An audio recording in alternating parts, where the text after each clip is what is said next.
మొత్తానికి పింఛన్ల విషయంలో దివ్యాంగులకు ఇచ్చే పింఛన్ల విషయంలో కొంతమందికి నోటీసులు ఇచ్చారు, వీళ్ళు అనర్హులుగా పరిగణింపబడతారు అనేది. అయితే ఇప్పుడు తాజాగా దాని మీద నిన్న మొన్నటి వరకు వైసీపీ కూడా రేజ్ చేసింది, ప్రతిపక్షం కూడా. చాలామందికి పింఛన్లు కట్ చేసేస్తున్నారు, దాదాపు 4 లక్షల మందికి పింఛన్లు తీసేశారు, కోత పడింది అనేది. అలాగే దివ్యాంగులకు కూడా నోటీసులు ఇచ్చారు, వాళ్ళ పింఛన్లు కట్ చేస్తున్నాం అనేది సాక్షి పెద్ద ఎత్తున రాసుకొచ్చింది. అయితే ఇప్పుడు తాజాగా ప్రభుత్వం దాని మీద వెనక్కి తగ్గిందని చెప్పాలి. ఎందుకంటే నోటీసుల్ని వెనక్కి తీసుకున్నారట, నోటీసులు జారీ చేసిన నోటీసులు నిలిపేశారట.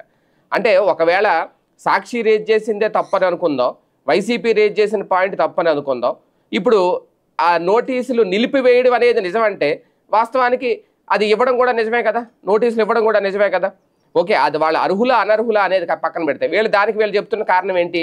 18 ఏళ్ల లోపు దివ్యాంగులకి లోపు చిన్నాలకి మానసిక వైకల్యానికి శాశ్వత సదరం ధృవీకరణ పత్రాలు జారీ చేయకూడదు, కానీ వీరికి పింఛన్ అర్హత వైకల్యం 40% కంటే ఎక్కువ ఉన్న తాత్కాలిక వైకల్యంగా పేర్కొంటూ నోటీసులు జారీ చేశారట. అధికారులు ఇలాంటి వారి లెక్కలు తీసి ప్రభుత్వం దృష్టికి తీసుకెళ్లారు. వెంటనే స్పందించిన సర్కారు వారికి జారీ చేసిన నోటీసుల్ని నిలిపేయాలి అంది. వీరి పింఛన్ పంపిణీపై 2 రోజుల్లో నిర్ణయం తీసుకుంది. ఇక్కడ కూడా చాలా కన్ఫ్యూజన్ ఉంది ఇందులో కూడా. ఓకే, వీళ్ళు రాసింది ఏంటి? మానసిక వైకల్యం అంటే తనిఖీలో అనర్హులుగా గుర్తించిన మానసిక వైకల్యం ఉన్న 18 ఏళ్ల లోపు వారికి జారీ చేసిన నోటీసులను గ్రామీణ పేదరిక నిర్మూలన సొసైటీ అధికారులు నిలిపివేశారు. అంటే ఇక్కడ 18 ఏళ్ల లోపు వాళ్ళకి అంటున్నారు. మళ్ళీ వెంటనే వీళ్ళు ఏం రాశారు? మానసిక వైకల్యానికి శాశ్వత సదరం ధృవీకరణ పత్రాలు జారీ చేయకూడదు.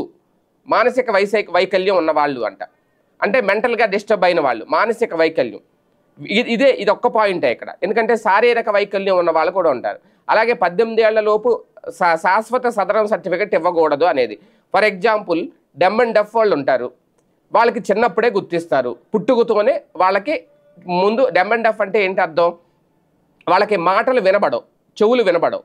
ఎప్పుడైతే వాళ్ళకి మాటలు వినబడవో వాళ్ళకి మాట్లాడడం కూడా చేత కాదు.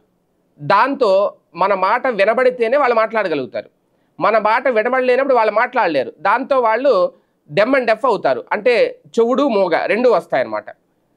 అది చిన్నతనంలోనే గుర్తిస్తారు. 18 ఏళ్ళ తర్వాత గుర్తించారు కదా, 18 ఏళ్ల లోపే గుర్తిస్తారు కదా, అప్పుడు వాళ్ళకి అప్పుడే శాశ్వత సదరం సర్టిఫికేట్ ఇస్తారు కదా, శాశ్వత వైకల్యం సర్టిఫికేట్ ఇస్తారు కదా.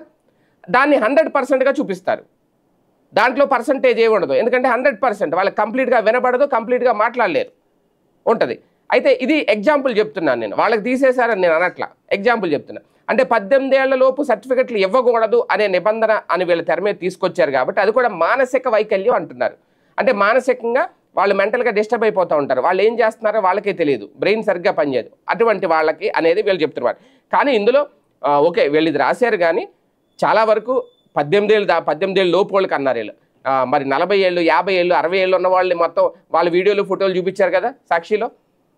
కాళ్ళు ఇరిగిపోయిన వాళ్ళకి, యాక్సిడెంట్లో వెన్నుపోసి ఇరిగిపోయిన వాళ్ళకి, నడువు ఇరిగిపోయిన వాళ్ళకి, వీళ్ళందరికీ మొన్నటి వరకు వాళ్ళకి పింఛన్ వచ్చింది కదా, ఇప్పుడు వాళ్ళది ఆపేశారు, మాదని లబోదిబ్బం అంటున్నారు కదా. వాళ్ళ పరిస్థితి ఏంటి? అంటే జరిగింది తప్పు, అయితే లోపం అయితే ఖచ్చితంగా ఉంది, అక్కడ ఏదో జరిగింది. కాకపోతే దాన్ని పూర్తిగా తప్పు జరిగిందని చెప్పకుండా డైవర్ట్ చేసే ప్రయత్నం. ఓకే, ఎనీవే ఏదైనా సరే ఇప్పుడు ఆ నోటీసులు అయితే నిలిపివేశారు, కానీ అర్హులకైతే ఇవ్వాలి. దివ్యాంగుల విషయంలో అక్కడ రాజకీయాలు చేయకూడదు, దివ్యాంగుల విషయంలో ఏదో భారం తగ్గించుకోవాలి అని అనుకోకూడదు. ఖచ్చితంగా వాళ్ళకి ఇవ్వాల్సిన బాధ్యత ప్రభుత్వం మీద అయితే ఉంది. ఇప్పుడు నోటీసులు అయితే నిలిపివేశారు, మంచిదే. కాకపోతే వాళ్ళకి పింఛను మళ్ళీ ఎప్పటి నుంచి ఇస్తారు ఏంటి అనేది అధికారిక ప్రకటన రావాలి.